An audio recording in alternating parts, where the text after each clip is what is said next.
Kusini mwa pwani ya Kenya inapatikana kaunti ya Kwale, kaunti yenye ukwasi wa rasilimali na nafasi kuu ya ustawi.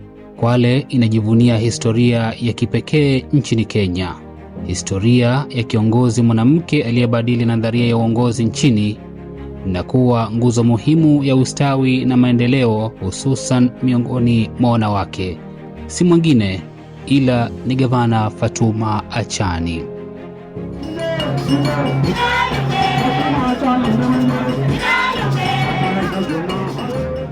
Kwa miaka 10 mstahiki, Fatuma Achani alihudumu kama naibu gavana chini ya Gavana Salim Mvurya, nafasi iliyochangia kuunoa weledi wake katika masuala ya uongozi. Akiwa naibu, mstahiki Achani alikuwa mstari wa mbele kuiendeleza jamii.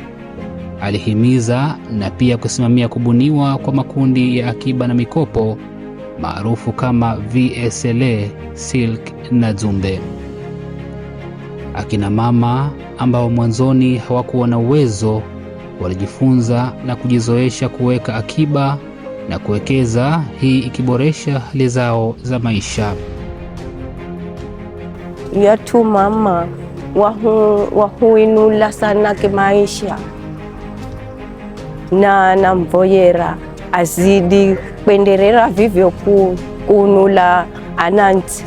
Mnamo mwaka 2022 Achani akachaguliwa kuwa gavana wa Kwale, akiwa gavana wa kwanza Muislamu mwanamke nchini Kenya. Uteuzi huu ukayafufua zaidi matumaini ya maelfu ya akina mama wa Kwale. Nataka niwahakikishie mtoto wenu huyu, gavana wenu huyu, hatawaleta damu. Hii ikafutilia mbali kasumba za ubaguzi wa jinsia katika masuala ya uongozi.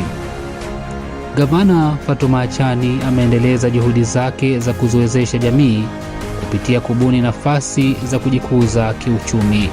Kina mama tumetoka mbali, sasa hivi tunaingia katika mambo ya mfumo mzima wa kufanya biashara na serikali, kuunda makampuni. Kupitia uongozi wake thabiti na wa kupigia mfano, zaidi ya makundi 300 ya kina mama na vijana yameunda kampuni ambazo tayari nyingine zimepata zabuni mbalimbali za miradi ya kaunti. Miaka 2 iliyopita tukafanya kazi zetu 9. Construction of Samburu Cultural Stalls. Hii ilikuwa ya 4.3 million. Tukalipwa.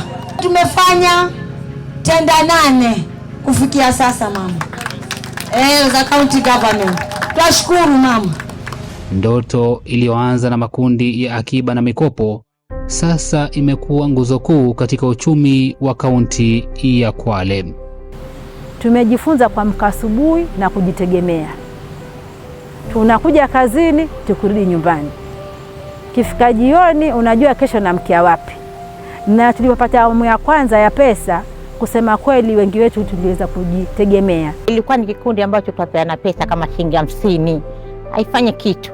Lakini mama Fatuma Achani alivyokuja na mfumo huu ya kampuni, tukawa tusirudi nyuma, tukaungana tena, tukasema tuchange ili tufungue kampuni. Baada ya kufungua kampuni, gavana wetu mama Fatuma Achani akatupatia kandarasi ya ufanyaji usafi katika soko letu la Lungalunga. Kwa sasa hivi alhamdulillah, hata wale wa Tanzania wanaofika hapa badala ya Ijumaa soko, sasa mpaka Jumanne kwa sababu soko ni safi. Tumepata faida pia, tumeweza kujenga majumba yetu na hii majumba hatutatizi. Chakula hatuna uhaba wa kula, tumelima kutupitia hizi pesa ambazo tumepata na kampuni yetu. Kutoka vijijini hadi afisi kuu zaidi ya kaunti, Gavana Fatuma Achani amekuwa sauti na nguzo ya matumaini ya Wakwale wote. Tumeweza kujenga uwezo kina mama. Hawa kina mama sasa hivi ukiwaona hapa wengi ni madirectors. Ndani ya uongozi wangu tumeweza kufungua kampuni zaidi ya 300 za makundi ya kina mama. Hii imewezeshwa zaidi na uongozi wake wa maono, upendo na kujitolea. Wamama na sisi tumejitolea hakuna kuachwa nyuma. Tulikuwa tukijiacha wenyewe nyuma, lakini sasa hii wamama wenyewe binafsi pia wanaweza kujisimamia kwa majumba yao. Uongozi wa Fatuma Achani sio tu historia hapa Kwale, bali ni mageuzi na nguzo kuu ya ustawi na maendeleo. Na mimi nataka tu niwahakikishie Wakwale ya kuwa kina mama watafanya biashara kama vile ambavyo wanaume wanafanya biashara pia na serikali. Achani mama yao kukwela mlungu zenye majaliwa inshallah unauwe kapana.